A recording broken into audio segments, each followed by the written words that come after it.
వాక్యంలో మీతో పంచుకోవాలనుకుంటున్నా. Because I'd like to give you something that you could take away from the service. మరి ఈ యొక్క ప్రసంగం ద్వారా, ఈ యొక్క ఆరాధన ద్వారా మీరు ఏదో ఒకటి పొందుకోవాలని నేను ఆశిస్తున్నాను. It's not enough to just come to church. మరి సంఘానికి రావడం మాత్రం సరిపోదు. But when you come to church, the object is to take something home. మరి చర్చికి వచ్చి దేవుని ఆరాధించడం సరిపోదు, కానీ చర్చికి వచ్చినప్పుడు ఆ ఆరాధన నుంచి నువ్వు ఇంటికి ఏం తీసుకుపోతున్నావు అనేది చాలా ప్రాముఖ్యమైనది. That's our true objective. అదే మనకు నిజమైన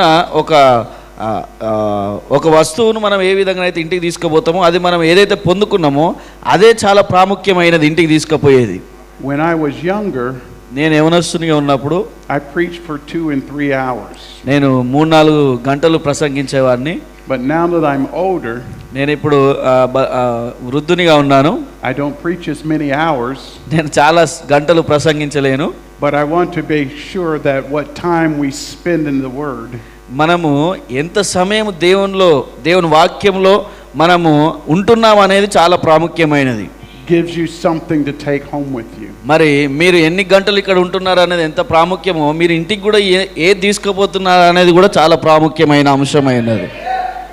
So for a few minutes today, మరి కొద్ది నిమిషాలు నేను మాట్లాడతాను ఈ రోజు. for you to turn to Revelations chapter 1.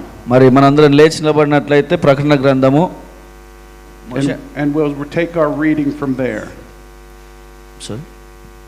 Revelations chapter 1. ప్రకటన గ్రంథము 1వ అధ్యాయము. Starting అన్ని గ్రంథాల కంటే కూడా ప్రకటన గ్రంథం అర్థం చేసుకుంటే చాలా కష్టమైనది. It's the only book of the Bible that was written by Jesus Christ himself.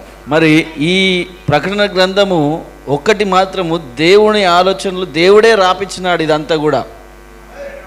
And the book of Revelations means revealing, unveiling. మరి ప్రకటన గ్రంథం అంటే ఏదో కాదు కానీ మరుగు చేయబడింది బయలుపరచుటయే ప్రకటన గ్రంథమై ఉన్నది. The unveiling of the word of God. దేవుని యొక్క ముసుగు వేయబడిన వాక్యమును దేవుడు బయలుపరుస్తున్నాడు ప్రకటన గ్రంథంలో. It's the one book of the Bible that was hidden in mystery form.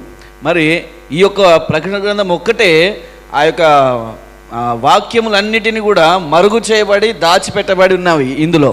All the other books of the Bible had types and shadows. మరి